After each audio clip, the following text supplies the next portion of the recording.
we add 7:30 a.m. to 7:30 p.m.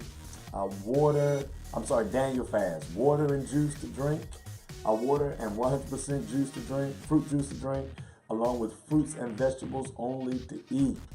And again, the goal isn't just to remove the food, but the goal is also to add God and Scripture. So whenever you think about eating and then can't or don't eat, it's in that moment that I want to invite you really to just grab a scripture, read something, listen to some music, hear God speak to you in whatever way He does it. And He does it many different ways. God speaks through people, God speaks through scripture, God speaks through word, God speaks through pictures. God sometimes speaks in silence. If you just sit still, meditate for a moment. So in all of those ways, I pray that the 40-day word fast is helping you out. Look, today I want to do two things. And so one, we want to recap yesterday as we didn't meet Sunday morning. But we want to start with day 28, which would have been yesterday. So let's go ahead and jump into our Devo for the morning. Day 28 is simply asking the question, what do you boast in? What do you brag about? Psalms 20 verse 7 says this. It says, some boast in chariots and some in horses, but we will boast in the name of the Lord. Some boast in chariots, some in horses, but we will boast in the name of the Lord. Look, what's really important about this particular song is one, that it was time sensitive. During that particular time and age, one of the things people boasted about, literally, were the size and speed of their horses, how fast their chariots went. It would almost be synonymous to this time we live in, where people boast about how big their cars are, how fast their cars are, how luxurious their homes are, how many degrees they have acquired, how fashionable their clothes are.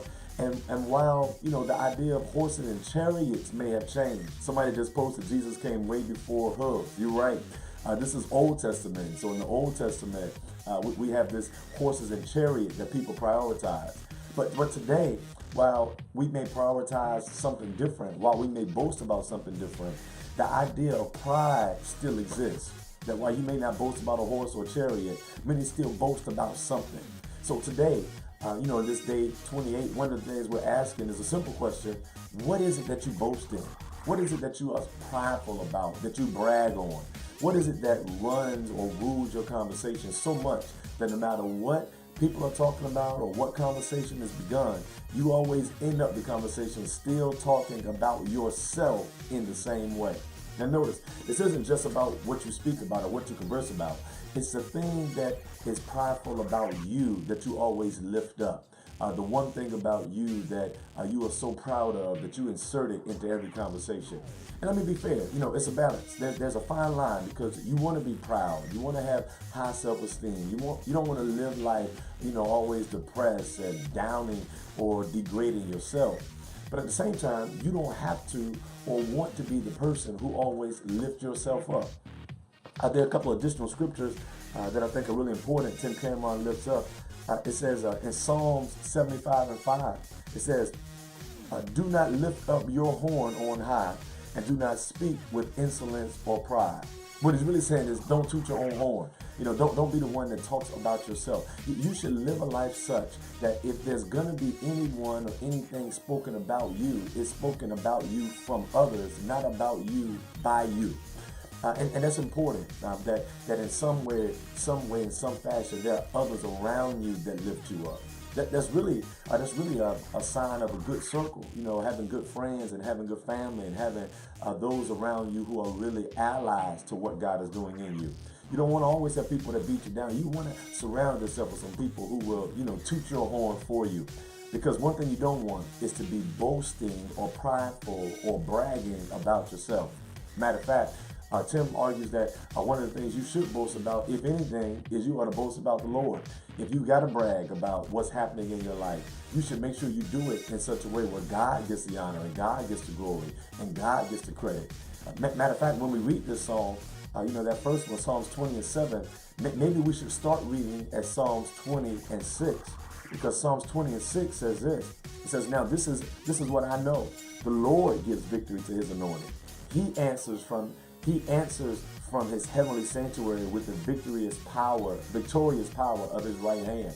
In other words, the only reason that they boasted, about these horses and chariots, and then he says some boast in the Lord, is because he remembered how much the Lord has done. And on the Monday morning, I don't want to recap Sunday, but maybe that's what you ought to be thankful for and bragging about, how much God has done, how far God has brought you, what God has given, how many times he supplied your needs, the health that he's sustaining for you.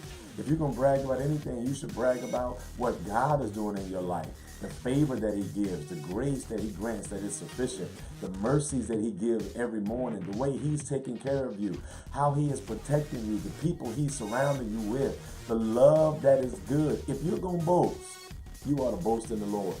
And I think all of us have enough blessing, favor, and abundance from God to boast about how awesome our Lord is. Maybe that's why the question is raised in that, so often sung song. How great is our God? It really warrants some type of response, and that's when you absolutely ought to boast in Him. That would have been day 28, and so in day 28, we want to make sure that in your conversation, you're boasting and bragging about the right thing.